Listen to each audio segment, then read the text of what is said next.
এবার যেন মা বাবার অ্যানিভার্সারিটা মা বাবা কোলাঘাটেই কাটিয়েছে।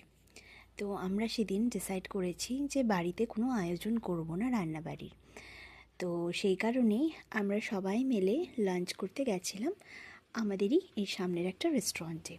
এই রেস্টুরেন্টে আমি আগেও এসেছি এবং খাওয়ার দাওয়ার সার্ভিস সত্যিই খুব ভালো। তো ওখানেই মা বাবারা ডিসাইড করলো যে ওখানেই আসবে। আর সেদিন যেন মাম পাপাও ছিল। তো আমরা সবাই মিলে খুব মজা করতে করতে গেছিলাম। প্রত্যেক বছরই তো আমাদের বাড়িতেই খাওয়া দাওয়া হয়, তো এই বছরটা না হয় ভাবলাম বাইরে গিয়ে একটু আয়োজনটা করি। মোটামুটি সবাই কিছু কিছু রকমের মাছ নিয়েছিল, আর অভিষেক নিয়েছিল চিকেন। প্রত্যেক কটা খাবার খুবই টেস্টি ছিল।